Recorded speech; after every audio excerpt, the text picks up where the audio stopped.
मायावती अब तक कांग्रेस और गांधी परिवार के खिलाफ ही हमलावर नजर आई हैं, लेकिन बड़े दिनों पर मायावती ने प्रेस कॉन्फ्रेंस बुलाकर बीजेपी की केंद्र और यूपी सरकार को लेकर सख्त लहजे में रिएक्ट किया है, और वो भी गरीबों के दुश्मन और अमीरों की हितैषी बताते हुए। योगी आदित्यनाथ और बीजेपी सरकार पर मायावती का हमला क्या बीजेपी के बाउंस बैक का संकेत है? नमस्कार, आप देख रहे हैं 7 टीवी भारत। मैं हूं आपके साथ सुशील गिरीश। 7 टीवी भारत के खास प्रोग्राम सियासत 360 में आपका स्वागत है। बात समझनी है तो पूरी सुननी पड़ेगी, वीडियो में आखिरी तक बने रहिए। मायावती का तेवर तो वही है, लेकिन रुख अचानक बदल गया है। कांग्रेस और गांधी परिवार पर बात बात पर हमला बोलने वाली बीएसपी नेता ने अचानक अपनी पॉलिटिकल मिसाइल का रुख बीजेपी की तरफ मोड़ दिया है और यूपी के मुख्यमंत्री योगी आदित्यनाथ को कटघरे में खड़ा करने की कोशिश की है। मायावती का कहना है कि सरकार की आर्थिक नीतियां और स्कीम गरीबों, दलितों, आदिवासियों, पिछड़ों और बाकी मेहनतकश लोगों के हित में नहीं है। बीएसपी के भीतर हुए ताबड़तोड़ एक्शन के बाद बाहर मायावती का नया रूप देखने को मिला है। क्या मायावती वास्तव में बीएसपी को लेकर उठते सवालों का जवाब एक्शन से देने का फैसला कर चुकी हैं? अब तक मायावती ज्यादातर जानकारी सोशल मीडिया के जरिए ही साझा करती रही, लेकिन बीजेपी को घेरने के लिए मायावती ने बकायदा प्रेस कॉन्फ्रेंस बुलाकर अपनी बात कही है। बीएसपी नेता ने बीजेपी की सरकार को गरीबों का दुश्मन करार दिया है। मायावती का कहना है कि सरकार की नीतियों से केवल बड़े पूंजीपति और धन्ना सेठों को ही फायदा हो रहा है, जबकि गरीबों की स्थिति में कोई सुधार नहीं हो रहा है। मायावती ने एक साथ बीजेपी की केंद्र सरकार और उत्तर प्रदेश सरकार पर वंचित तबके के कल्याण के लिए पैसे का इस्तेमाल करने में फेल रहने का आरोप लगाया है, और उससे भी बड़ा आरोप ये है कि सरकार अमीरों के लिए ही काम कर रही है। मायावती कहती हैं, उत्तर प्रदेश सरकार का दावा है कि राज्य को देश का ग्रोथ इंजन बनाया जा रहा है, लेकिन वास्तव में ऐसा नहीं है।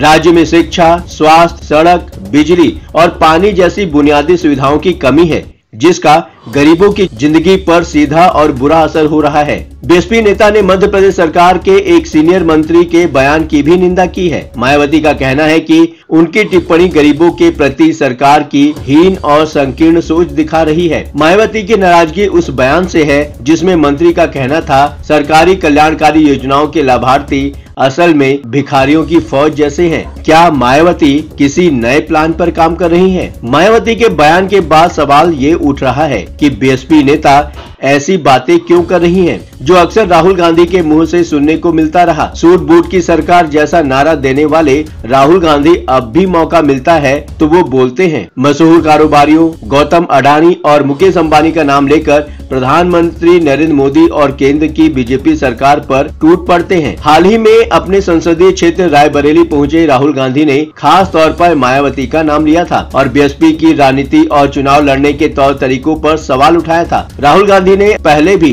एक बार मायावती को कांग्रेस का वो ऑफर ठुकरा देने का दावा किया था, जिसमें कांग्रेस के सपोर्ट से उनको मुख्यमंत्री बनाए जाने की बात हुई थी। क्या मायावती का ताजा बयान लोकसभा में विपक्ष के नेता राहुल गांधी के तंज का असर है, या अंदर ही अंदर कोई नई खिचड़ी पक रही है? 2027 के यूपी विधानसभा चुनाव के लिए बीच बीच में आमने सामने नजर आने के बावजूद अभी तक कांग्रेस और समाजवादी पार्टी का गठबंधन तो बना ही हुआ है। भले ही राहुल गांधी का क्षेत्रीय दलों के प्रति रुख न बदल रहा हो और अखिलेश यादव भी संसद में भी कांग्रेस को कटघरे में खड़ा कर देते हो, लेकिन दोनों दलों का गठबंधन टूट जाने की कोई सार्वजनिक घोषणा तो सामने आई नहीं है। अब तक मायावती का ऐसा कड़ा रुख कांग्रेस और गांधी परिवार के खिलाफ ही देखने को मिलता रहा है, लेकिन बड़े दिनों पर मायावती ने प्रेस कॉन्फ्रेंस बुलाकर बीजेपी की केंद्र और यूपी सरकार को लेकर सख्त लहजे में रिएक्ट किया है, और वो भी गरीबों की दुश्मन और अमीरों का हितैषी करार दिया है। यहाँ तक कि अम्बेडकर पर केंद्रीय गृह मंत्री अमित शाह के बयान के बाद भी मायावती की प्रतिक्रिया रस्म अदायगी भर ही लगी थी, जबकि कांग्रेस के स्टैंड और राहुल गांधी से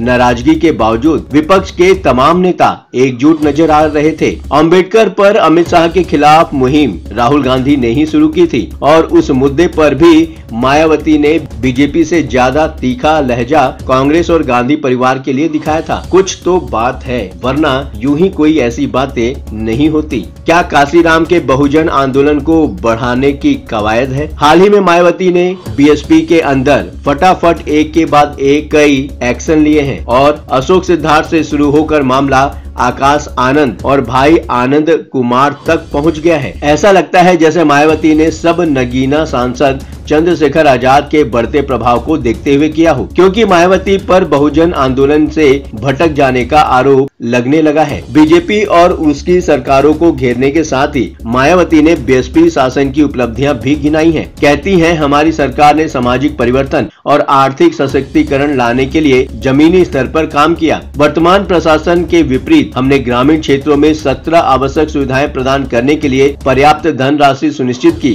जिससे लोगों के जीवन में उल्लेखनीय सुधार हुआ। मायावती के बहुजन आंदोलन से भटक जाने का आरोप चंद्रशेखर आजाद की ही तरह उनके पुरानी साथी भी लगा रहे हैं। नसीमुद्दीन सिद्दीकी, स्वामी प्रसाद मौर्य, आर.के. चौधरी और इंद्रजीत सरोज, ये वे नेता हैं जो बीएसपी में लंबे समय तक रहने के बाद सपा और कांग्रेस में चले गए हैं। नसीमुद्दीन सिद्दीकी को मायावती ने भ्रष्टाचार का आरोप लगाकर 2017 में निकाल दिया था, लेकिन अब भी वो नाम बड़े सम्मान के साथ लेते हैं। कांग्रेस नेता नसीमुद्दीन सिद्दीकी बहनजी कहकर ही संबोधित करते हैं। इंडियन एक्सप्रेस से बातचीत में इसकी वजह भी बताते हैं। वो हमारी नेता रही हैं। मायावती को नसीमुद्दीन सिद्दीकी आयरन लेडी कहते हैं, लेकिन आरोप उनके भी चंद्रशेखर और बाकी नेताओं जैसे ही हैं। मायावती का अपनी पार्टी बीएसपी में ताबड़तोड़ एक्शन देखने के बाद प्रेस कॉन्फ्रेंस बुलाकर बीएसपी और योगी आदित्यनाथ पर हमला करना क्या वाकई बाउंस बैक का संकेत है? फिलहाल इस वीडियो में इतना ही। कमेंट बॉक्स आपका है, बेझिझक अपने विचार